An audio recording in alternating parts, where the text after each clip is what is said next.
Okay, today we're going to take a look at how to find the components for a force vector. We're going to use the fact that similar triangles have nice ratios between their sides.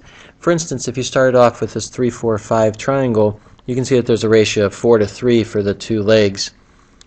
What about another triangle that has the same shape, in other words, is similar? If we take a look at its sides, those sides should also have a ratio of 4 to 3.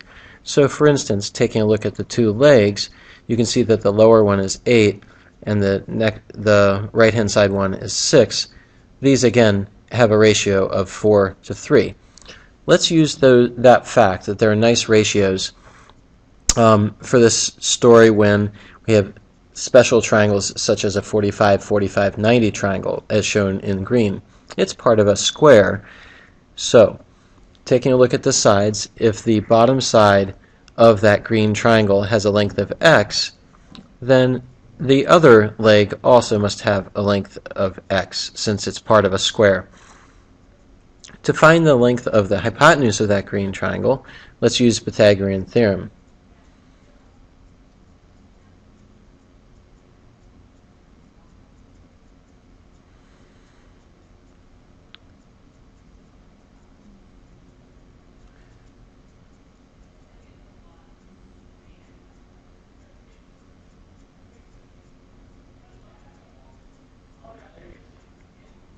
So you can see that the hypotenuse has a length of x times the square root of 2, and so now we know the ratios for a 45, 45, 90 triangle.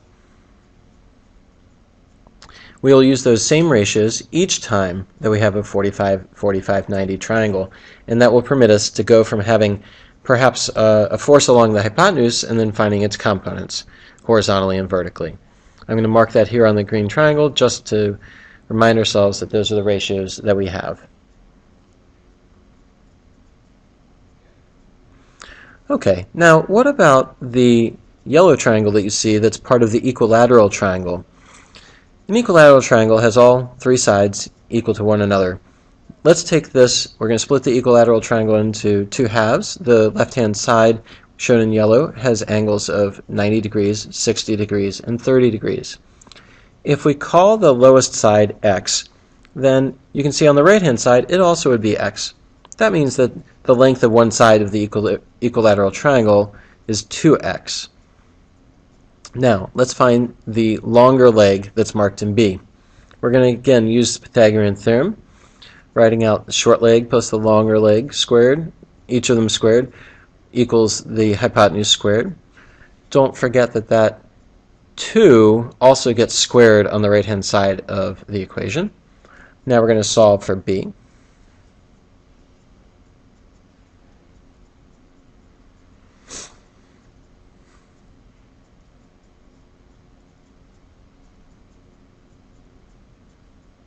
Okay, so B is square root of 3 times x. So, marking this on the smaller version of this same triangle, we now have sides of x times root 3, and 2x, where the 2x is the hypotenuse. Okay, let's go ahead and use these triangles now to see how we could find the components of a force at an angle. So, you see an 8 Newton force drawn at 45 degrees. I've drawn in the two components, the horizontal and vertical. The 8 Newton force falls along the hypotenuse, so it's x root 2. And I'm going to solve for x. So x is 8 divided by root 2. Oh, I'm going to need a moment here. Forgot to get my calculator out. 1 second, we'll find out how much that is.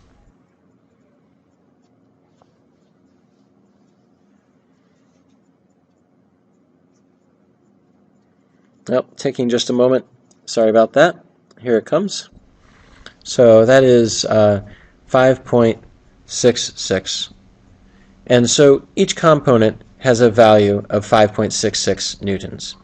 Okay, so that can continue along, and you can do that now for another triangle where you might know, another force where you might know one of its components is 6 newtons, and you want to find the force magnitude as well as the vertical component.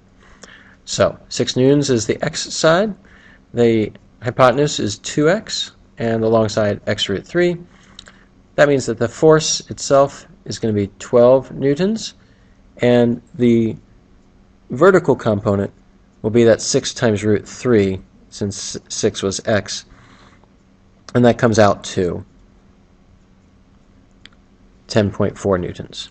Finally, if you have a situation where you have a triangle such as this, where you have a force and you've broken it into kind of diagonal components, it's a strange situation, but just to make sure you've seen it, be careful.